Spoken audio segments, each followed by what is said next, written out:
Hola a todos, soy la doctora Mónica Mamchur. En esta presentación yo me voy a referir a las patologías respiratorias del sueño y dentro de ellas al síndrome de apnea y hipopnea obstructiva del sueño y el síndrome de hipoventilación obesidad. El síndrome de apnea y hipopnea del sueño se define por la aparición de episodios recurrentes de limitación del paso de aire durante el sueño como consecuencia de una alteración anátomo-funcional de la vía aérea superior. Esto conduce al colapso de la vía aérea con descensos de la saturación de la hemoglobina y microdespertares, que van a dar lugar a un sueño no reparador, somnolencia sucesiva diurna, trastornos neuropsiquiátricos, respiratorios y cardíacos. Numerosos estudios han demostrado que el síndrome de apnea y hipopnea obstructiva del sueño se relaciona con deterioro de la calidad de vida, presencia de hipertensión arterial, desarrollo de enfermedad cardiovascular y cerebrovascular, y está relacionada con la aparición de accidentes de tráfico. Este trabajo muestra la prevalencia de la apnea obstructiva del sueño en pacientes que padecen enfermedades cardiovascular y enfermedad cerebrovascular. Se ha demostrado que la apnea obstructiva del sueño está presente en el 50% de los hipertensos, en el 30% de los síndromes coronarios agudos, en los 60% de los pacientes que padecen accidentes vasculares y en el 25% de los pacientes con falla cardíaca congestiva. El síndrome de apnea y hipopnea obstructiva del sueño es una enfermedad prevalente. Es más frecuente en el sexo masculino que en el sexo femenino. Predomina en un 4 o 6% en el hombre, un 2 o un 4% en la mujer. Aumenta con la edad y se ha visto que estos pacientes tienen una mortalidad aumentada.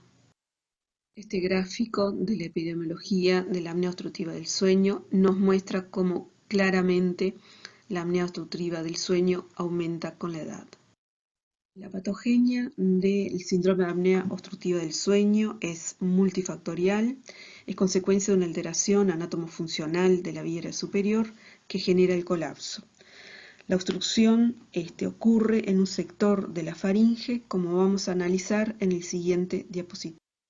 La vía aérea superior la podemos dividir en tres regiones: la nasofaringe, la orofaringe y la hipofaringe. La nasofaringe es la que va desde los cornetes nasales hasta el paladar duro. La orofaringe, que a su vez la podemos dividir en una región retropalatina, que va desde el paladar duro hasta la región más caudal del paladar blando y se llama velofaringe. Y otra retrolingual que va desde la porción caudal del paladar blando hasta la base de la epiglotis. En tercer lugar tenemos la hipofaringe, que se extiende desde la base de la lengua hasta la laringe. Las zonas en las cuales se genera el colapso de la vía superior durante el sueño son la retropalatina y la retrolingual. La permeabilidad de la vía superior va a depender del balance de las presiones generado dentro y fuera de este segmento de la vía aérea. Los músculos dilatadores de la vía superior, y en ello el más importante es el genio-gloso, a través de la actividad tónica permanente y la estimulación fásica inspiratoria, tienden a contrarrestar la presión inspiratoria negativa que se genera, manteniendo de esta manera la vía aérea superior abierta. En los pacientes que presentan SAOS, la hipotonía muscular y las alteraciones anatómicas predisponen el desplazamiento posterior de la base de la lengua, obstruyendo el pasaje de aire.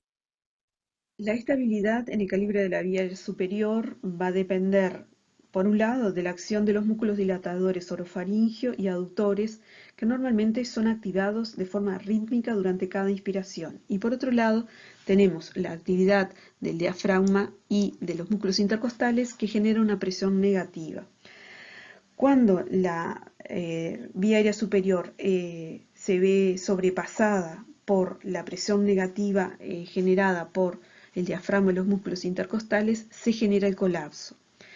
Esta presión que induce el colapso de la vía superior, se llama presión crítica de colapso. Existen factores predisponentes al colapso de la vía superior: los factores anatómicos, factores musculares y factor neurológico. A su vez, los factores anatómicos van a tener influencia sobre los factores musculares y los factores neurológicos. Dentro de los factores anatómicos tenemos la obesidad, la macroglosia, el depósito adiposo retrofaringio, la hipertrofia amigdalina, la microagnatia y la retroagnatia.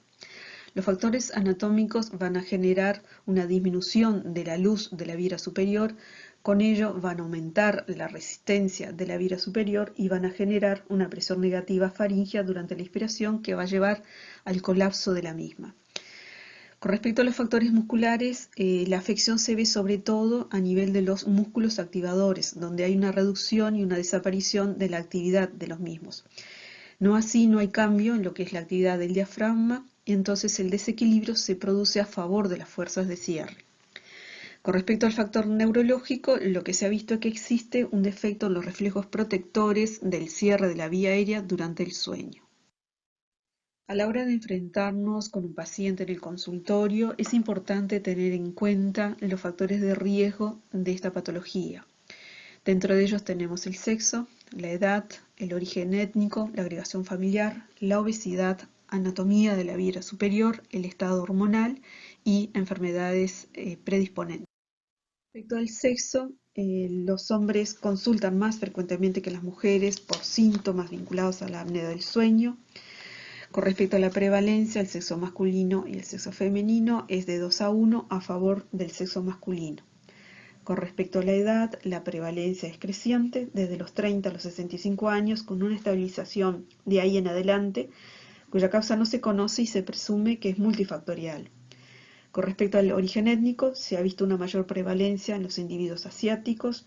Con respecto a la agregación familiar, existe un riesgo aumentado de SAOS en familiares de pacientes que tienen diagnóstico de SAOS. Hay evidencia de predisposición genética que actuaría más allá de las similitudes sociales o de estilo de vida. La obesidad es el factor predictor más importante. El 60% de pacientes con SAOS son obesos. En aquellos pacientes que tienen obesidad mórbida, entendiendo como tal un índice de masa corporal mayor de 40, el 70% de los individuos padecen un SAOS. La circunferencia de cuello como índice de obesidad localizada es un factor predictor importante de apnea obstructiva del sueño. Aquellos individuos que tienen una circunferencia de cuello mayor de 43 centímetros se comportan como un factor predictor importante de apnea obstructiva del sueño. Es importante tener en cuenta la relación que pueda existir entre las estructuras craniofaciales y la vía superior de los pacientes, como son el tamaño y posición de los maxilares, el volumen de la lengua, el estrechamiento nasal y la hipertrofia amigdalina.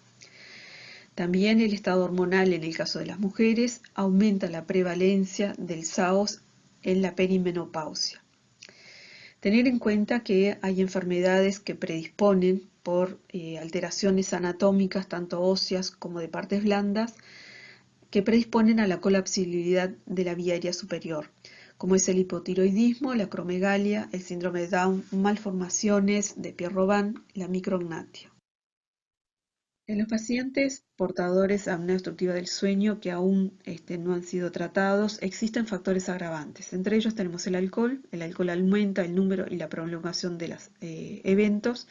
Esto es por su efecto depresor en el sistema nervioso central y por generar una relajación muscular.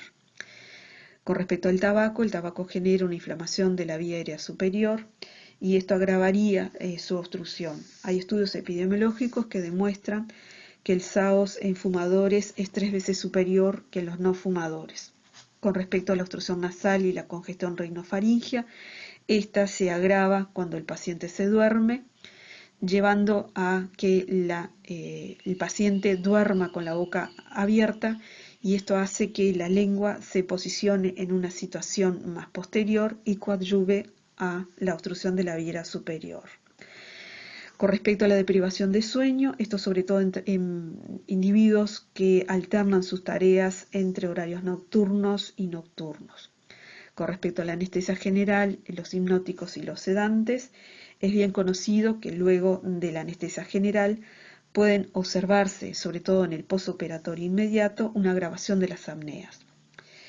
Y con respecto a la altitud, es bien conocido el efecto de la respiración periódica en individuos normales que duermen a alturas a más de 3.000 metros, y es posible que esto constituya un factor de agravación en los pacientes que tienen SAOS. A modo de ordenarnos, en la clínica de estos pacientes, los síntomas y signos podemos dividirlos en síntomas y signos durante el sueño, al despertar y durante la vigilia.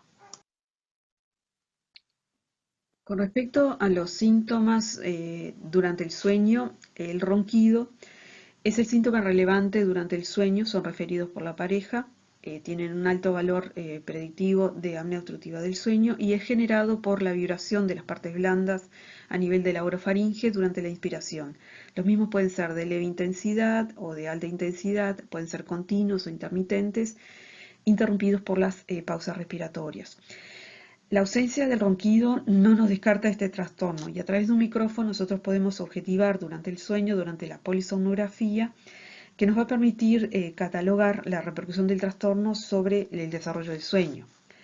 Con respecto a las apneas, son referidas por la pareja como interrupciones de la respiración durante el sueño y tienen un alto valor predictivo del trastorno.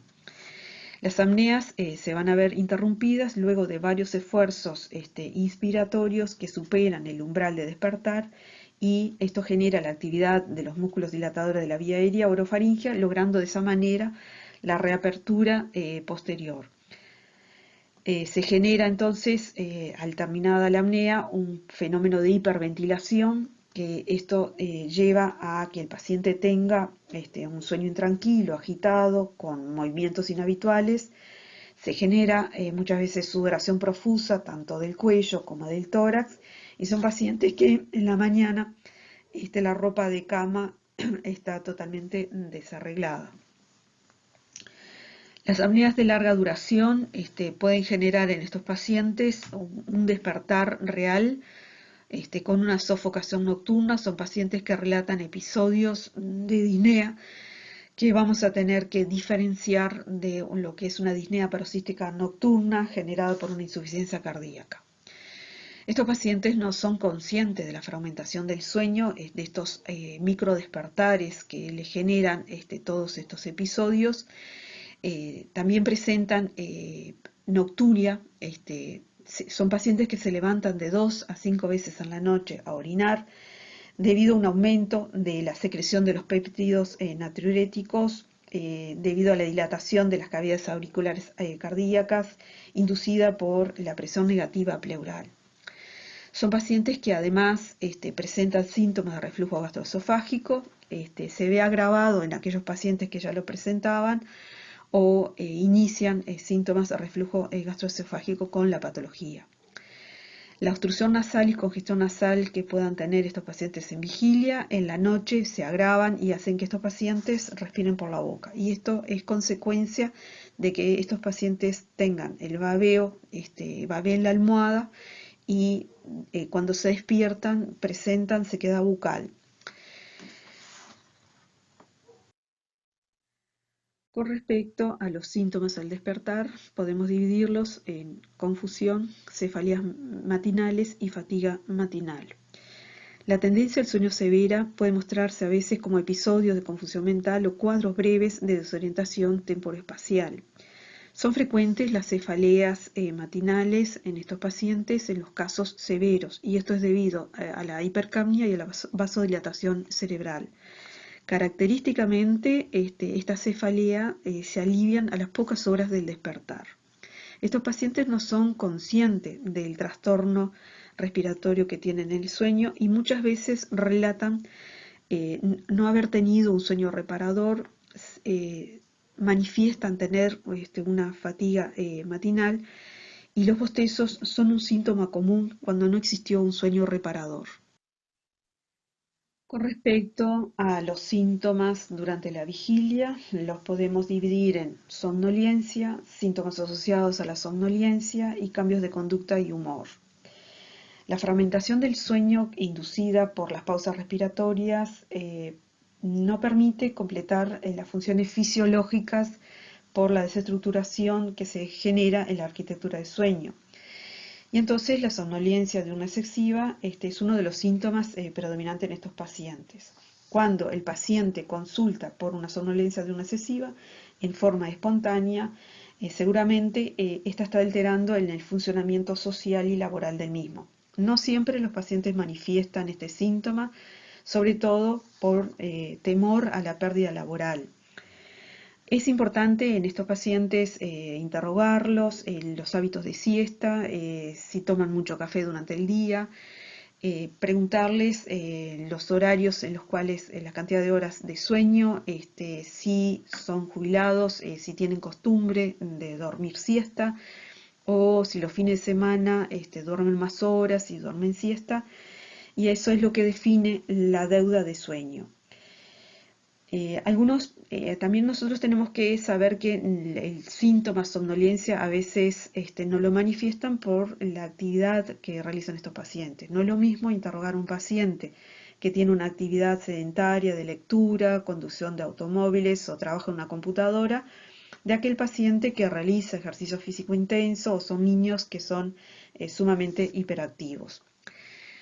Para evaluar la somnolencia contamos con las escalas de Epworth y los cuestionarios de Berlin. La más utilizada es la escala de Epworth, que puntea una serie de preguntas que, si bien es subjetiva, la importancia de esta escala está dada para, cuando nosotros hacemos una intervención terapéutica, poder objetivar la mejoría.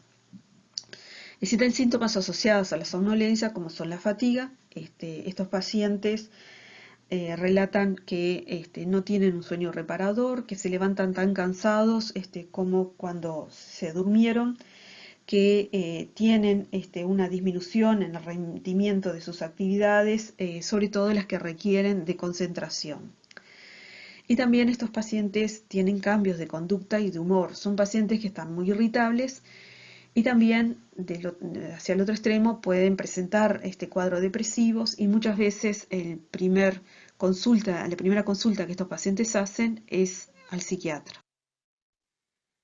Desde el punto de vista clínico es importante que tengamos en cuenta los signos físicos que nos puedan predecir el riesgo de padecer apnea del sueño. Entre ellos tenemos la obesidad, que ya hablamos de ella, los signos morfológicos de cuello y cara, signos nasales y signos orofaringos. Desde el punto de vista del examen físico, es importante evaluar el examen de la estructura ósea facial y sus relaciones, que nos pueden mostrar factores anatómicos que pueden predisponer al estrechamiento de la vía aérea orofaringea. Así tenemos la retrognáctea, que la podemos evaluar observando de perfil al paciente, buscando la alineación del nation con el nation, definiendo el nation como el punto en la base del caballete nasal y el nation como el punto en la base del maxilar inferior. Cuando existe un desplazamiento posterior del nation, indica que existe retrognáctea. También como factor predisponente los maxilares angostos, y tenemos como ejemplo el síndrome de Pierre-Robin.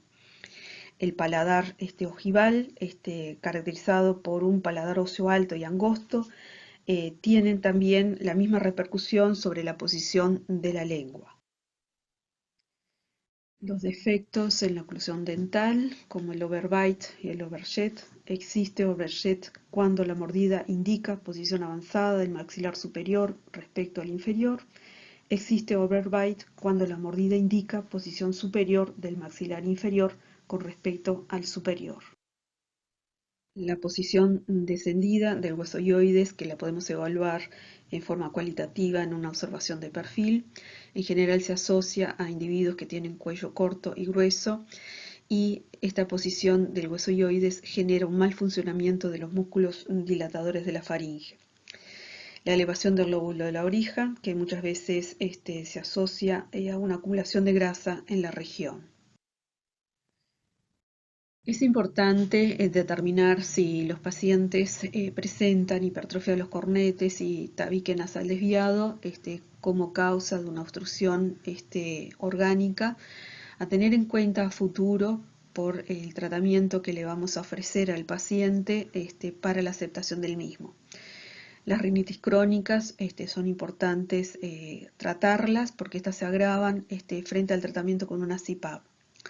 Los signos orofaringeos, dado por los aumentos de las partes blandas orofaringeas, los pilares amigdalinos prominentes, hipertrofia de amígdalas y adenoides, úvulas elongada y descendida, en general secundaria a los múltiples traumatismos vibratorios del ronquido, y la macroglosia, que genera una discordancia entre el tamaño de la lengua y la cavidad bucal, y como muchas veces lo visualizamos a través de los bordes de la lengua que presentan las indentaciones y que dan un aspecto de festoneado.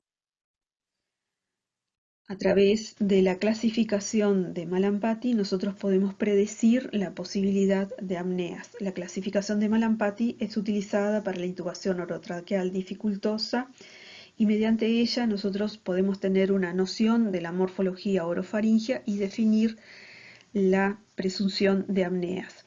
Así tenemos grado 1, deja visible el paladar blando, la úvula, istmo de las fases y pilares. El grado 2, paladar blando, úvula e istmo de las fases. Grado 3, paladar blando y base de la úvula. Grado 4, solo es visible el paladar duro. Asimismo, podemos evaluar el grado de estrechamiento de la faringe utilizando esta escala, donde evalúa la relación que existe entre el istmo de las fases y su relación con la base de la lengua. Y así tenemos el grado 1, donde el istmo de la fase deja libre todo el diámetro de la base de la lengua. Grado 2, queda libre el 75% del diámetro. Grado 3, queda libre solo el 50%. Y grado 4, queda libre menos del 50%.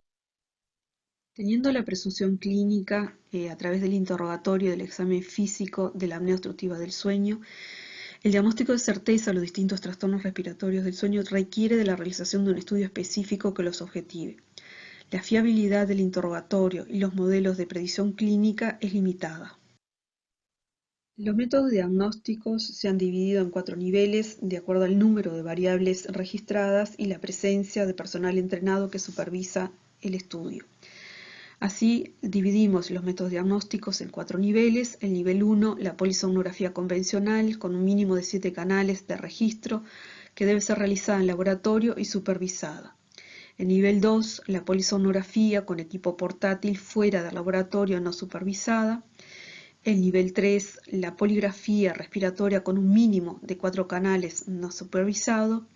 Y el nivel 4, estudios muy simplificados con 1 o 2 canales de registro no supervisado. La polisomnografía convencional es el método de referencia, es el gold estándar para el estudio de la patología del sueño. Tiene que ser realizada en las horas habituales de sueño del paciente. El registro debe ser de por lo menos 6 horas y de esas 6 horas, 3 con horas de sueño. Tienen que existir condiciones adecuadas de laboratorio, el aislamiento lumínico, sonoro y personal debidamente entrenado. La polisomnografía convencional nos permite registrar, por un lado, los elementos neurofisiológicos a través del electroencefalograma mediante el registro de la actividad eléctrica cerebral, el electromiograma mediante el registro de la actividad muscular mentoniana, el electrooculograma mediante el registro de los movimientos oculares que nos van a permitir definir cuando el paciente está en sueño REM. Estos parámetros neurofisiológicos nos van a permitir estadificar y cuantificar el sueño. Los parámetros cardiorrespiratorios los vamos a evaluar a través del sensor del flujo aéreo, a través de cánulas de presión o termistos que miden la señal de flujo aéreo a través de la diferencia de temperatura nasobucal, banda de movimientos respiratorios de tórax y abdomen adosadas a un sensor piezoeléctrico, la saturación de oxígeno a través de la oximetría de pulso, el electrocardiograma, al menos una derivación, el micrófono para detectar el ronquido. Estos parámetros cardiorrespiratorios nos van a permitir determinar, cuantificar las alteraciones respiratorias y sus repercusiones. Acá les muestro un paciente que está siendo evaluado por una polisomnografía convencional, donde ustedes pueden apreciar la determinación del electroencefalograma, que nos va a permitir el registro de la actividad eléctrica cerebral, el electrooculograma, que nos va a permitir visualizar los movimientos oculares y nos va a definir cuándo el paciente entra en sueño REM, el electromiograma a través de la actividad muscular mentoniana. El flujo nasobucal, que en este caso está dado por un sensor del tipo termistor, la banda de tórax, que nos va a permitir evaluar si las apneas son obstructivas, mixtas o centrales, y el registro de la oximetría de pulso, todos canales que van hacia un cabezal común. En esta diapositiva les muestro cómo se ve un registro de una polisomnografía en donde en los canales superiores ustedes pueden apreciar las variables neurofisiológicas y en los canales inferiores pueden apreciar las variables cardiorrespiratorias. Como conclusión, la polisomnografía convencional es un método diagnóstico de referencia en el estudio de los trastornos respiratorios del sueño. Es un estudio complejo que requiere de personal técnico y médico a cargo de la interpretación de las señales con entrenamiento específico. Es un estudio costoso que consume recurso humano tanto para la instalación como mantenimiento e interpretación de los trazados. Con respecto a los estudios del nivel 3, la poligrafía respiratoria o cardiorrespiratoria, son dispositivos registradores de señales respiratorias, no tienen señales neurofisiológicas, son aceptados como equivalentes de la polisomnografía y tienen una alta probabilidad pretest de aquellos pacientes que se sospecha el SAOS. Permite el manejo del 70% de los pacientes con sospecha, pero no permite evaluar el sueño, lo que puede subestimar la gravedad. Como conclusión de los estudios del nivel 3, la poligrafía respiratoria es un método útil para el diagnóstico de los trastornos respiratorios del sueño cuando se indican individuos que tienen alto riesgo y cumplen con un mínimo de requerimientos técnicos de calidad. Acorta las listas de espera y la polisomnografía sigue siendo importante para definir con certeza los casos dudosos y continúa siendo el patrón de referencia que debe ser tomado para valorar los avances de la poligrafía respiratoria.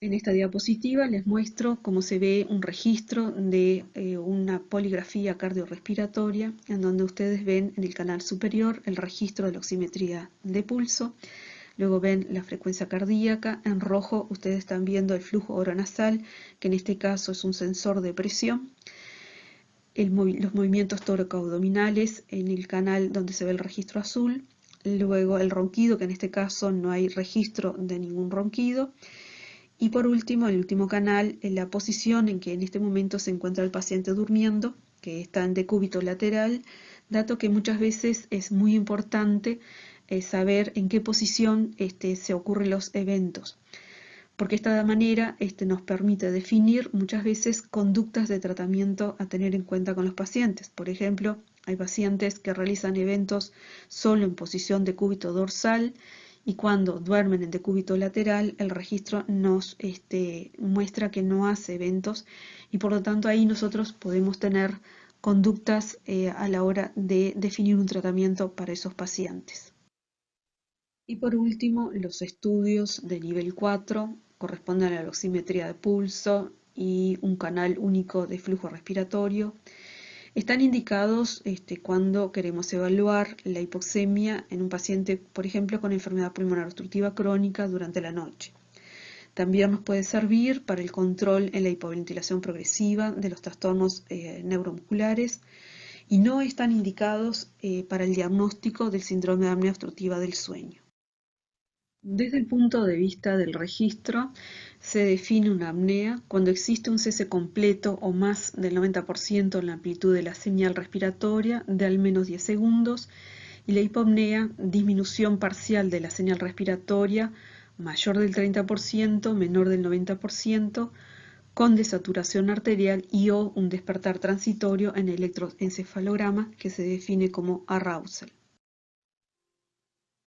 A su vez, definimos la apnea obstructiva cuando se acompaña de un aumento del esfuerzo tóraco-abdominal, apnea central cuando el esfuerzo está ausente y apnea mixta cuando existe una combinación de ambas. Comienza siendo centrales y después termina siendo obstructiva. Acá les muestro un ejemplo de una apnea obstructiva en un registro cardiorrespiratorio en donde ustedes ven en el canal del flujo existe un cese completo del flujo oronasal con su correspondiente movimiento tóraco-abdominal, lo que define una apnea obstructiva, y el descenso típico de la saturación en donde ustedes ven que desde un máximo desciende y que ese descenso comienza a retomar los valores anteriores una vez que el paciente recupera la respiración. Esto es muy característico de la apnea obstructiva del sueño, que define los llamados dips de desaturación. En esta diapositiva les muestro un ejemplo de una apnea central. Ustedes pueden apreciar que en el canal del flujo existe un cese completo del flujo oronasal, por lo cual define una apnea que a su vez se acompaña en el canal del esfuerzo de ausencia de esfuerzo respiratorio, lo que define una apnea central. A su vez vemos el descenso de la saturación correspondiente. En la diapositiva tenemos un ejemplo de una apnea mixta. Como ustedes pueden ver, a nivel del canal de flujo existe el cese completo que define la apnea, y en el canal del esfuerzo ustedes pueden ver que comienza siendo central, existe ausencia de esfuerzo respiratorio y luego se continúa con esfuerzo respiratorio, lo que define una apnea mixta. A su vez, este evento se correlaciona con su correspondiente descenso de saturación típico de dips de descenso. Definimos el síndrome de apnea obstructiva del sueño a través de los hallazgos en el interrogatorio, el examen físico y los hallazgos a través del estudio de sueño que le realizamos al paciente. Este estudio nos va a permitir definir un índice que se llama índice de apnea-hipopnea, que se define por el número de apneas más hipopneas divididos por las horas de sueño. Así vamos a poder definir un grado de severidad de la patología en leve, moderado y severo.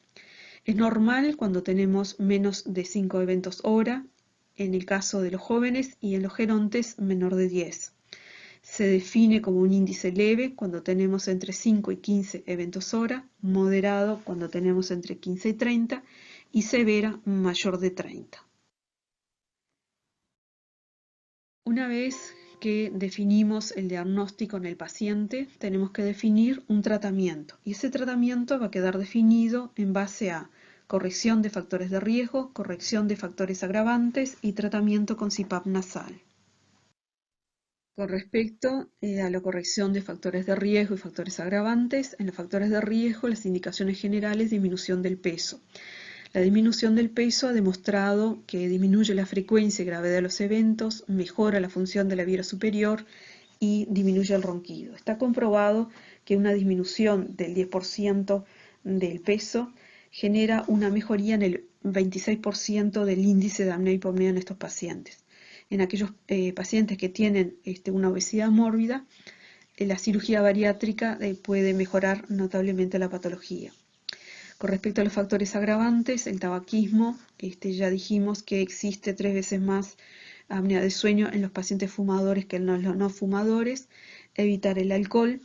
La congestión nasal es importante tratarla, ya que de tener indicación de una CPAP vamos a tener una mejor adaptación y aceptación del tratamiento cuando realizamos un tratamiento correcto de la obstrucción nasal.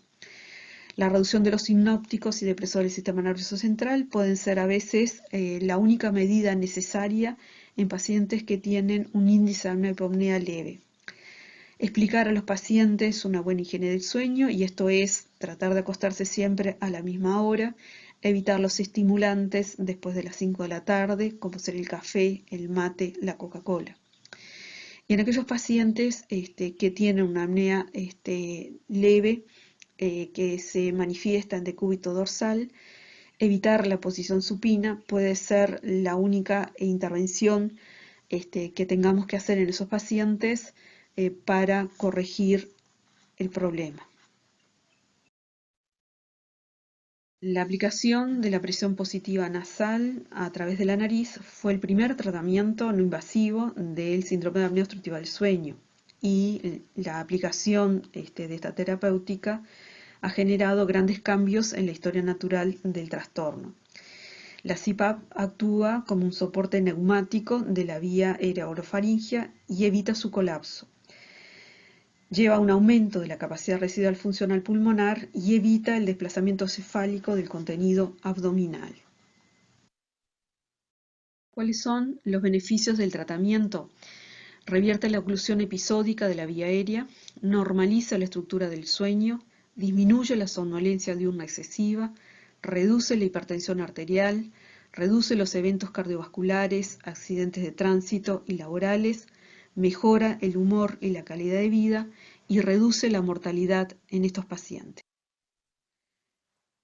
Y acá les muestro un algoritmo de las conductas que podríamos tomar una vez que tenemos el diagnóstico del paciente.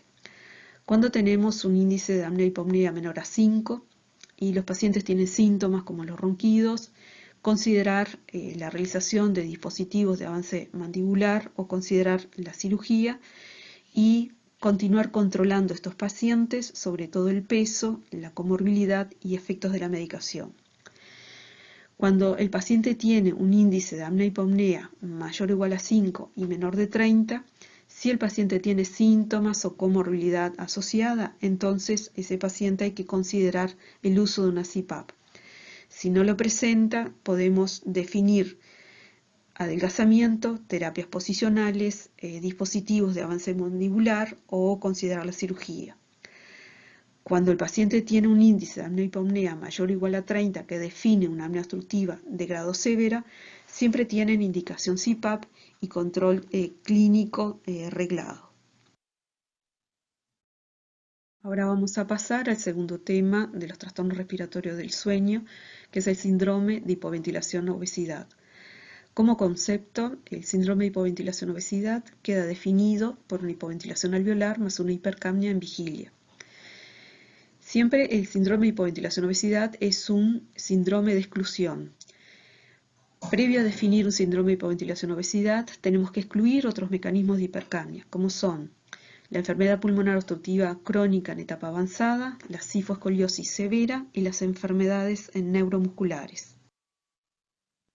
La definición del síndrome de hipoventilación-obesidad incluye una hipercapnia diurna con una PaCO2 mayor o igual a 45 milímetros de mercurio, hipoxemia nocturna con periodos prolongados de desaturación que se diferencian de lo que es el DIPS de desaturación característico de la apnea obstructiva del sueño. Son pacientes que presentan un índice de masa corporal mayor o igual a 35, en general mayor de 40, con una espirometría normal y que además el 90% de ellos asocian eventos de apneas y hipopneas del sueño. Y siempre se descartó otras causas de hipoventilación. Con respecto a la prevalencia del síndrome de hipoventilación-obesidad, no es totalmente conocida. Un 10 a un 30% de los pacientes que tienen SAOS presentan asociado un síndrome de hipoventilación-obesidad. Aumenta según el índice de masa corporal y la prevalencia es alta cuando el índice de masa corporal es mayor de 40 kilogramos por metro cuadrado. 90% de los pacientes que tienen un síndrome de hipoventilación-obesidad presentan un SAOS asociado y este gráfico muestra cómo a medida que aumenta el índice de masa corporal, la prevalencia del síndrome de hipoventilación-obesidad aumenta. Con respecto a la mortalidad, estos pacientes tienen un incremento de la mortalidad, son pacientes que son portadores de una insuficiencia respiratoria y comorbilidades asociadas. A su vez es importante detectar estos pacientes porque la mortalidad es mayor en aquellos pacientes que no están tratados frente a los que están tratados. Y a su vez la mortalidad es mayor respecto a aquellos pacientes que tienen obesidad mórbida sin hipercapnia. Es importante reconocer estos pacientes en la clínica. Son pacientes de edad media con un predominio en el sexo masculino, 2 a 1 respecto al sexo femenino, que presentan una obesidad mórbida, que pueden tener clínica de apnea obstructiva del sueño como son los ronquidos, las apneas y la somnolencia y síntomas vinculados a la hipercapnia como es la disnea y la cefalea matinal. Cuando en la evolución estos pacientes permanecen sin tratamiento, podemos encontrarnos con hipertensión pulmonar, remodelación ventricular derecha e insuficiencia cardíaca. Con respecto a la fisiopatología en el síndrome de hipoventilación-obesidad, se plantea que la obesidad genera en estos pacientes un incremento de la carga mecánica y debilidad de los músculos respiratorios. habría una disminución de la distensibilidad pulmonar, con debilidad de la musculatura, con un descenso de la capacidad residual funcional que lleva a una disfunción a nivel muscular con alteración de la respuesta ventilatoria. Por otro lado, existe una resistencia a la leptina. La leptina se encuentra aumentada en estos pacientes. La leptina es una hormona que es producida por las células adiposas, cuya función es mantener la saciedad y aumentar la hipoventilación en situaciones normales. Estos pacientes también tienen un aumento de la resistencia a la vía superior. Son pacientes que tienen apneas y hipopneas que generan episodios de hipercapnia aguda durante el sueño con incremento del bicarbonato sérico, que junto con la resistencia a la leptina van a generar una alteración de la respuesta ventilatoria con disminución de la respuesta de los centros respiratorios frente a la hipercapnia y a la hipoxemia, llevando entonces a una hipercapnia crónica. Con respecto al tratamiento, el adelgazamiento es una medida terapéutica importante en estos pacientes.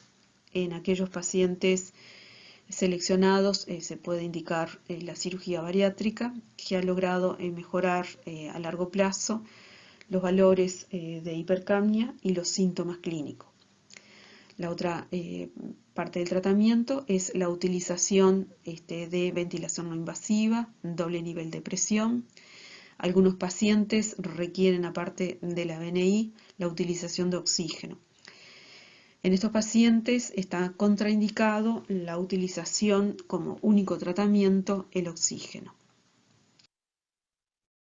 Y por último, quería mostrarles dos estudios de dos pacientes. El de la izquierda es un síndrome de hipoventilación obesidad, el de la derecha es un síndrome de apnea obstructiva del sueño, es el registro total de la noche.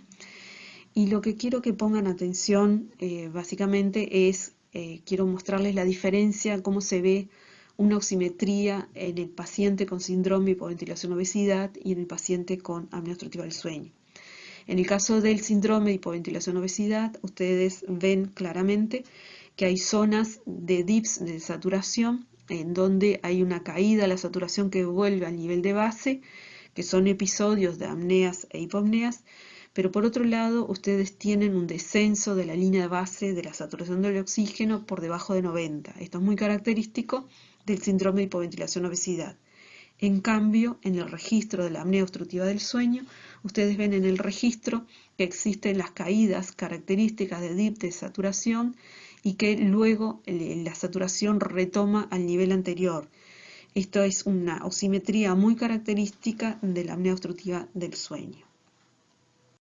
Bueno, muchas gracias. Les dejo mi mail, mi dirección de mail, por si tienen alguna duda sobre la presentación, me la pueden hacer